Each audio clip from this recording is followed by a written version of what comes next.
Hi, everybody. This is Doug Billings. Thanks for watching. Please do me a favor and retweet this, share it, subscribe to YouTube and Twitter and all of those things. But today I want to talk about the human condition and how the world right now is missing the human condition, especially in America, where we have seen for the last week or so rioters, looters, arsonists, and anarchists out on the streets trying to pretend that a black man's life is the reason for all of this ruckus.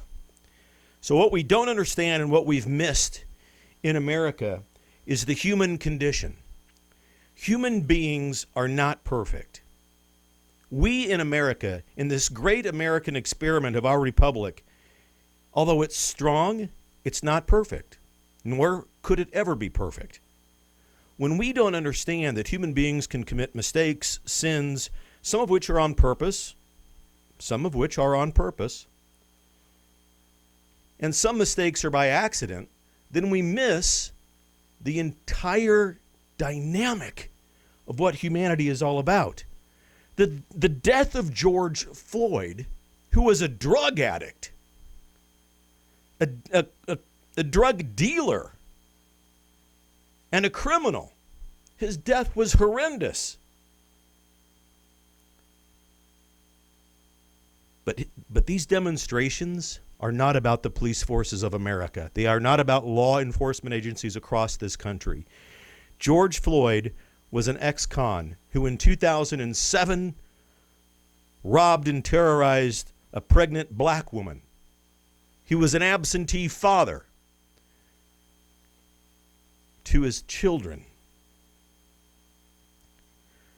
One of his children didn't even recognize him when his picture was plastered all over the media after his murder. Why are we glamorized? Why does he get 15 televised funerals? It makes no sense. I mean, I remember when Billy Graham died, there was never this much attention paid to him. And what about in St. Louis, what about David Dorn, a real black American hero who died espousing the beliefs and the virtues by which all of us would be proud to display: honor, chivalry, protection of friends, bravery. Yet many of you will have to Google David Dorn just to know who I'm talking about. So the radical left doesn't understand that there will never be a perfect society. They take every accident, every tragedy, every crisis, and they manufacture it to suit their needs, because that's what they want to do, is have their needs met to instill fear. The Democratic Socialist Party, the new Democratic Socialist Party, as I call them, were on parade the other day, kneeling in the Senate, in Congress. You probably saw the clips. Nancy Pelosi, Chuck Schumer, Nadler, and all of them kneeling. A lot of people got on them and said, you should kneel, nobody should bend. Well, let me tell you something. Those people, the new Democratic Socialist Party, should kneel. And they should kneel in sorrow and beg for forgiveness of the 180 years of terrible policies, dehumanizing policies. Every one of them has made life in this country miserable. Their electoral base, who they're catering to on television, are the looters, the arsonists, and the anarchists. They should kneel and beg forgiveness. Every one of the cities that are on fire in America have been led and are led by the new Democratic Socialist Party. There are no Republican cities on fire. The human condition, the idea of America, the great experiment that it is, although it's strong, can be undone from within. The new Democratic Socialist Party caters to these people on the streets. That's their electoral base. That's why they want mail-in voting. That's why illegal aliens can vote. That's what they want to do. Keep chaos alive and keep you in slavery, because they don't understand the human condition. The human condition is this: we are called to love, always. It's the greatest of all the virtues.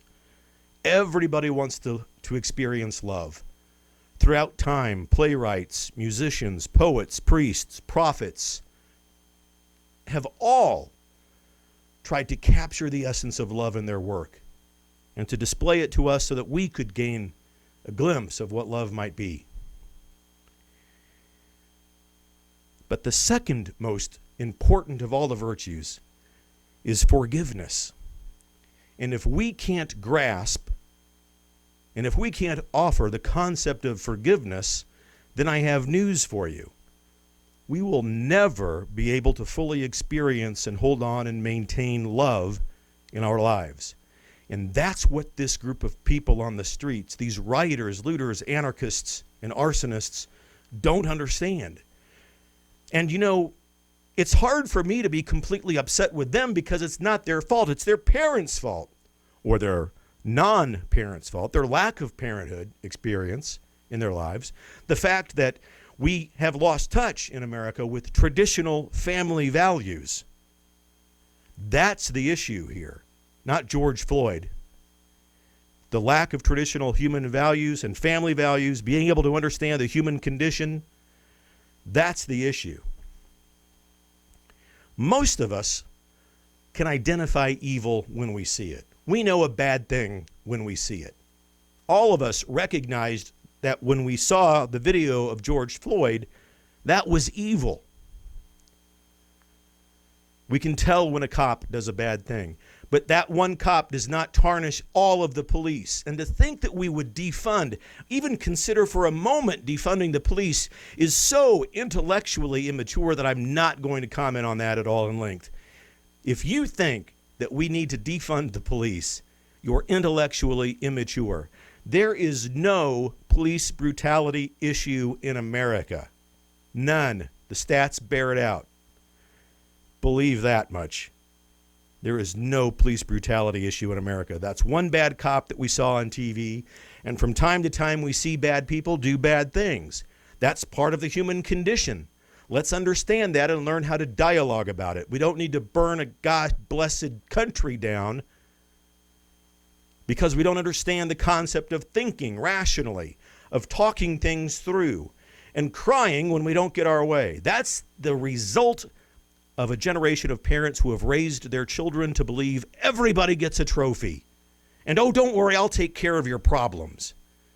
The result is that we have now a generation of pussies who don't know how to deal with the human condition. This is about the inability to find and understand what gratitude is in life. This means that we have to see everything that comes our way as a gift. Everything.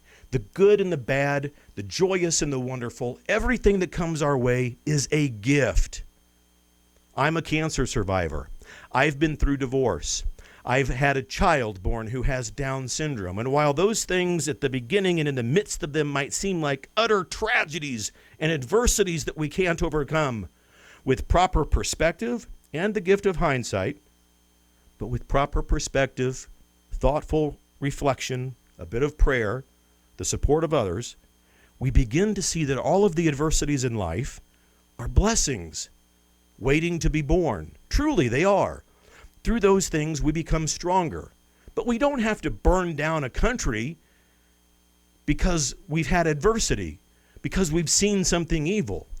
Meeting evil with evil never wins, and it doesn't bring us closer to God, who exists. To see all as a gift, to understand that we have a pack of blessings on our back, no matter what our life predicament may be. When we see all as a gift, we begin then to see and understand what gratitude is. I'm grateful for these things that have happened to me because I have the ability to sift through them and see the gifts in my life that I have. Would I trade one thing about my son who has Down syndrome? No, I wouldn't trade a darn thing about him. He brings me too many blessings. What about my older son who's a typical son? No, he's perfect just the way he is. My divorce has made me more sensitive to other people. My cancer has given me a love for life that I've never had before. My victory over cancer has given me the ability to see life, the ability to respond to others with more compassion and empathy.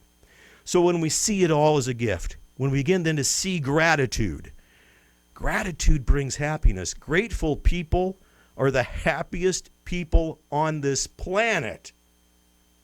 That's not a platitude. That's the truth. So we have to stop believing what the media is telling us. We have to stop believing that there's this diabolical police and law enforcement oppression in this country. It doesn't exist. We have to stop reacting to the so-called experts who say COVID-19 is a real deal and that we're going to die. It's not. Stop believing that stuff. Begin to pray. Begin to see and understand the human condition. Nothing will be perfect in this life. We will see from time to time tragedy and abhorrent things on TV. See all as a gift. See the pack of blessings on your back. Love others even when you're not loved in return. Loving is the easy part when we're loved in return, after all, isn't it? Forgive. Forgive often and always. And you don't forgive for them, you forgive for yourself. See everything as a gift. Become grateful for what you have. Begin to talk to one another again. Stop sending emails and texts. Talk. Understand that traditional family values are what matter. Stop burning the country. Turn to one another. Find that gratitude, and you'll become one of the happiest people on this planet. Believe it.